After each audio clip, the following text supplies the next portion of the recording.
Hello everyone, welcome back to Sri Bala Vantalu. ఈరోజు వీడియోలో ఒక ప్రసాదం రెసిపీని చూద్దామండి.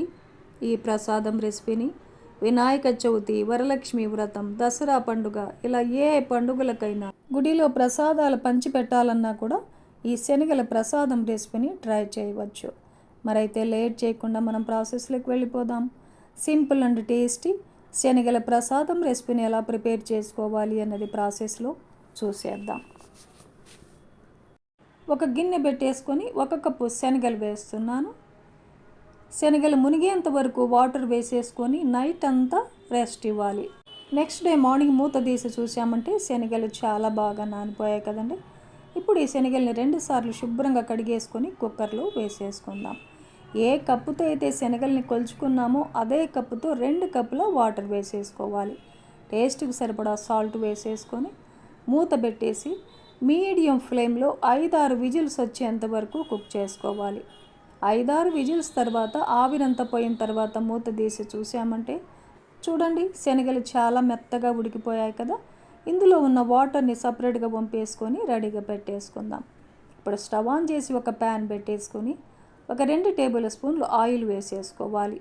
ఆయిల్ హీట్ ఎక్కిన తర్వాత 1 టేబుల్ స్పూన్ శనగ బేడలు, 1 టేబుల్ స్పూన్ మినపగుళ్ళను వేసేసుకొని 1 హాఫ్ టేబుల్ స్పూన్ ఆవాలు, 1/2 టేబుల్ స్పూన్ జీలకర్ర వేసేసుకొని వేయించుకోవాలి. ఇవన్నీ ఇలా వేగిన తర్వాత ఒక 4-5 పచ్చిమిర్చిని చీలికలుగా కట్ చేసి వేసేసుకొని కొద్దిగా ఫ్రెష్ కరివేపాకును కూడా వేసేసుకొని వేయించుకోవాలి. ఇవన్నీ ఇలా దోరగా బాగా వేయించుకున్న తర్వాత 1 టేబుల్ స్పూన్ అల్లం తురుమును వేసేసుకొని వేయించుకోవాలి.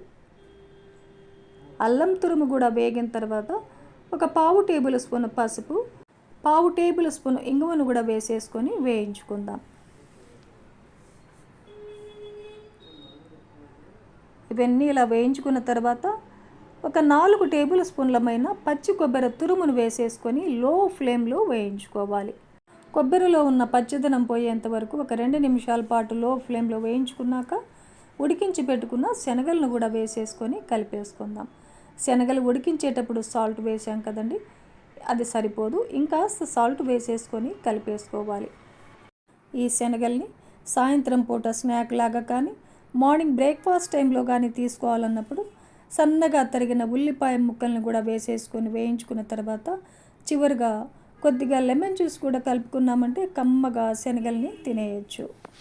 2 నిమిషాల పాటు లో ఫ్లేమ్లో వేయించుకున్న తర్వాత చివరిగా కొద్దిగా కొత్తిమీరను కూడా వేసేసుకొని కలిపేసుకున్నామంటే కమ్మనైన శనగల ప్రసాదం రెసిపీ మనకు రెడీ అయిపోతుంది.